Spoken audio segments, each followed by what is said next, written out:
Hi friends, చాలామంది కొత్తగా నేర్చుకునే వాళ్ళు నార్మల్ పాదంతో థ్రెడ్ పైపింగ్ కుట్టడానికి చాలా ఇబ్బంది పడుతుంటారు. అలాంటి వాళ్ళకి ఈ వీడియో అనేది చాలా ఉపయోగపడుతుంది. ఎక్కడ స్కిప్ చేయకుండా చూడండి. ఈ విధంగా మనము నార్మల్ పాదంతో థ్రెడ్ పైపింగ్ సింగిల్ పాదం అవసరం లేకుండా చాలా ఈజీగా మనము స్టిచ్ చేసుకోవచ్చు. చూడండి, ఈ విధంగా నీట్గా మనకి నార్మల్ పాదంతోనే వస్తుంది. ముందుగా మనము ఇలా కుట్టడానికి ఫస్ట్ థ్రెడ్ పైపింగ్ వేస్ట్ కాకుండా బ్లౌజు నెక్ ఎంత ఉన్నది ఫస్ట్ బ్లౌజ్ తీసుకొని మనము బ్లౌజ్ నెక్ని కొలుచుకోవాలి. బ్లౌజ్ నెక్ని కొలుచుకున్న తర్వాత థ్రెడ్ పైపింగ్ ఒక చివరి నుంచి ఇలా రెండవ చివరి వరకు నెక్ మొత్తం ఎంత ఉందో ఇలా కొలుచుకొని కట్ చేసుకుంటే మనకి దారం అనేది వేస్ట్ కాకుండా ఉంటుంది. ఇలా కట్ చేసుకున్న తర్వాత మనము ఆపోజిట్ కలర్ క్లాత్ని పైపింగ్ వేయడానికి వీలుగా ఇలా క్రాస్గా ఉన్న క్లాత్ని తీసుకొని, లేకపోతే మనకు డౌట్ ఉంటే ఆ చివర ఈ చివర క్రాస్గా లాగితే మనకు కొంచెం సాగాలి, క్లాత్ స్ట్రైట్గా ఉంటే అది క్రాస్గా లేనట్టు. ఇలా మనము మెడపట్టికి నార్మల్ మెడపట్టికి ఏ విధంగా వేస్తామో ఆ విధంగా క్లాత్ని ఇలా క్రాస్గా కట్ చేసుకొని జాయింట్ చేసుకొని మెడపట్టికి ఏ విధంగా అయితే వేస్తామో అదే విధంగానే మనము జాయింట్ చేసుకోవాలి. మెడపట్టి కుట్టినంత ఈజీగానే మనము థ్రెడ్ పైపింగ్ కూడా ఈజీగా వేసుకోవచ్చు.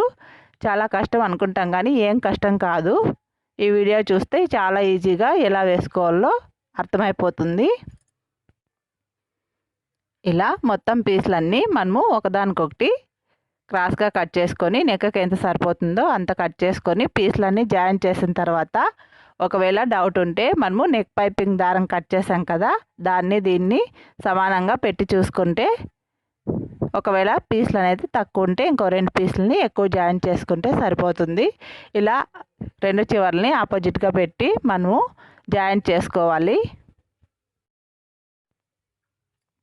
ఇలా థ్రెడ్ పైపింగ్ మనము దారం వేసే ముందు ఇలా నార్మల్ పాదంలో కుడివైపు కానీ ఎడమవైపు కానీ మనకి కొంచెం గ్యాప్ అనేది ఎక్కువగా ఉంటుంది. సూదికిను ఇలా పాదానికి మధ్యలో గ్యాప్ ఎటువైపు అయితే ఎక్కువగా ఉంటుందో అటువైపు మనకి థ్రెడ్ పడే విధంగా పెట్టుకుంటే పైపింగ్ అనేది క్లాత్ మీద దారం మీదకి ఎక్కకుండా మనకి పైపింగ్ అనేది నీట్గా వస్తుంది. ఇది ఒక చిన్న ట్రిప్ పాటిస్తే చాలు, మనకి పైపింగ్ అనేది దారం మీద కుట్టు పడకుండా చాలా నీట్గా వస్తుంది.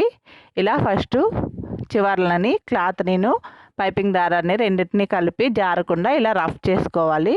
రఫ్ చేసుకున్న తర్వాత ఇంతకుముందు చెప్పిన విధంగా మనకి ఎటువైపు అయితే కొంచెం ఎక్కువ గ్యాప్ ఉంటుందో అటువైపు పైపింగ్ దారం పడే విధంగా పెట్టుకొని ఇలా మనము సన్నగా దారం చివరికి పడేటట్లుగా కుట్టు వేసుకోవాలి. గ్యాప్ తక్కువగా ఉంటుంది కాబట్టి దారం ఎంత ఉంటే అంతే కుట్టు కూడా పడుతుంది.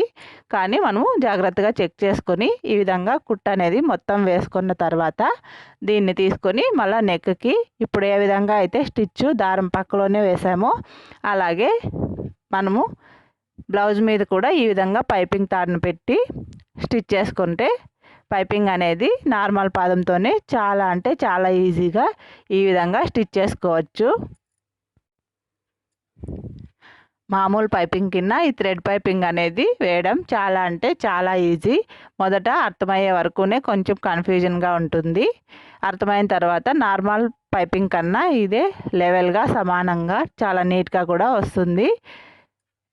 ఇలా పైపింగ్ వేయడం ఇంకా 2-3 రకాలు నా ఛానల్లో అప్లోడ్ చేశాను. ఎవరికైనా ఈ వీడియో అర్థం కాకుంటే ఆ వీడియోలు కూడా చెక్ చేయండి.